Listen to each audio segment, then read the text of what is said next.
So what's up, kamusta? Ayos ba tayo dyan? So nandito tayo ngayon sa may Skygo Baliwag branch para sa update natin. Dito sa branch nila, moto-visit natin ang isang to at marami silang available na unit kagaya na itong nasa harap natin, and pakita ko sa inyo kung ano pa yung mga available na unit dito, and para at least ma-share ko sa inyo baka nandito na yung hinahanap mong motorcycle, para at least aware ka, di ba? Pag pumunta ka dito, pwede nyo na silang kontakin dyan sa contact number. Ilalagay ko yung number nila para at least kapag nakita nyo yung motor na gusto nyo at available naman dito, pwede nyo silang kontakin dyan sa screen nyo, nakikita nyo na lang yan. So tara, samahan nyo ako, moto-visit na natin ang isang to, and let's go. Got some pain in their life, you can see it in their eyes. They're changing at night, underneath the dark skies. Forced to become something darker inside. You can feel the switch, feel the shift in the tide. They keep desiring something that's more inspired.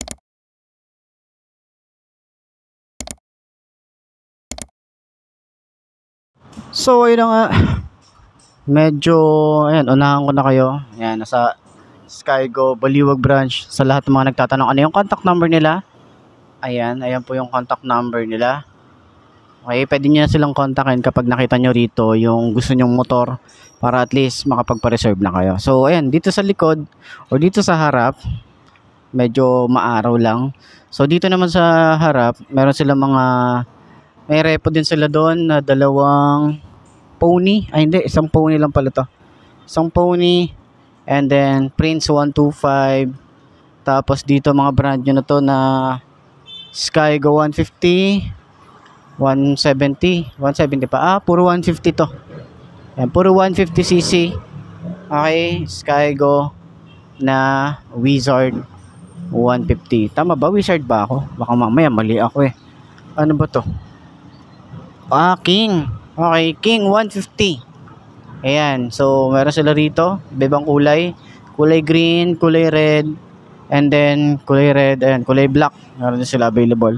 So dito naman sa side, ayan, congrats kay boss. Bagong King 150. Ayan, so meron din silang available na pre-helmet kapag bumili kayo ng brand new na motorcycle. Ayan, so congrats kala boss. Ride safe tayo, and then ayan, dinedemo na nila. Nice. Yun. So ayan, meron din sila ritong Monarch na Cafe 125. Available na rin dito. Meron silang 3 unit dito na kulay yellow. Baka naghahanap kayo ng ganitong motorcycle, ito yan. Yan. So meron na rin tayo na itong vlog. So may walk around na rin tayo na ito. Kung gusto niyo ng separate video nun, ayan, check nyo na lang din sa ating video section. Okay? Ayan, available sila rito. So medyo nire-renovate kasi yung kanilang branch dahil nga ito daw yung gagawin nilang model na mga branch, kasi ang laki talaga na ito. So gagawin yata ng second floor para at least sa taas yung mga unit. Okay, so makikita natin yung evolution nitong branch nila. Okay, so ngayon yan makikita natin. Okay, pero meron sila ritong Lance 150. Meron na rin tayong vlog na ito, check nyo na lang din. Okay, and dito napakaraming pan-tricycle kasi talaga dito sa may Bulacan, mga halos mga pan-tricycle or mga pantra, yung mga talagang mabenta kahit saan namang branch meron na ito eh, diba?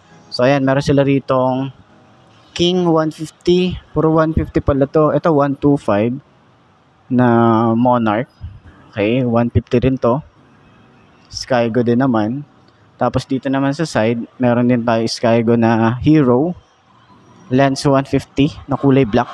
Medyo maalikabok lang kasi nga nire-renovate yung kanilang lugar. Ayan.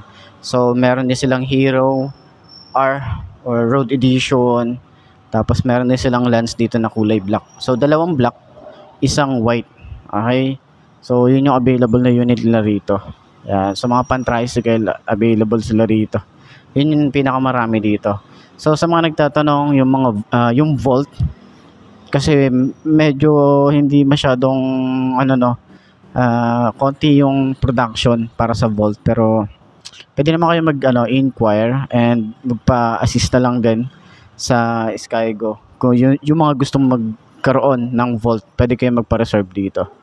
Ayan. So pero ngayon available nila is yung Lance, tapos mga puro pan-tricycle na King 150, Monarch 125 or TM 125. Available sila rito, napakadami niyan. Tapos Cafe 125. Okay, kung mahilig ka sa mga cafe racer. And then Stallion. Meron din pala sila rito, Stallion. Pero ano na to? Tawag dito, repo. Meron din silang repo dito. Meron din repo doon. And ayun, etong nasa labas, medyo talagang magulo lang kasi inaayos pa nila yung area nila, pero gaganda to lalo itong area nila. So syempre update ko kayo sa mga pagbabago dito.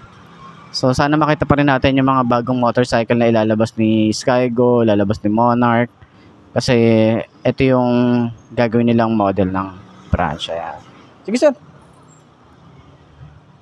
So yun, puntahan nyo na lang dito and then kontakan nyo na lang yung branch nila para sa mga gustong kumuha ng mga motorcycle ni Skygo and Monarch. So makikita natin soon dito. May mga naka-display na dyan ng mga motorcycle. Siguro tingin ko mas gaganda pa na yung showroom nila. Yun yung dapat i-improve nila. Yung showroom nila. Para hindi siya mukhang cheap tingnan, diba? Kasi nakita natin sa mga ibang branch talagang parang nakatambak lang. Dito sana i-improve nila rito yung parang mga showroom na kada isa may model sila, diba? Tapos yun, modelo na talaga nila. Mga ganun yung mga naiisip natin. Kung sa marketing, para sa akin ganun. Ganun yung mas magandang showroom, diba? Kagaya sa mga Kawasaki, meron silang kada motorcycle, hiwa-hiwalay. Okay? So yun lang naman, dami ko na namang sinasabi. Puntahan nyo na lang dito sa may Skygo Baliwag. Yan yung mga available unit nila. So maraming salamat. Ayos na yan. So yun na mga boss, no, ito na ba ang motor na babagi sa'yo? Kung ito na nga ay markahan mo na yan at mag-subscribe ka na sa aking YouTube channel. Click mo na rin yung notification bell para updated ka sa lahat ng videos na upload natin. Dito araw-araw sila yung tatandaan, wala sa brand ng motor ang itatagal yan. Kundi na sa pag-aalaga mo yan, tatagal yan, ayos na ayos yan. So kita ka na lang ulit tayo bukas. I'm Marty. Ciao. Maraming salamat sa inyo. Babush. Haha. Watched all the sheep do what they're told. Saw they would feast one day on their bones with the form of a beast.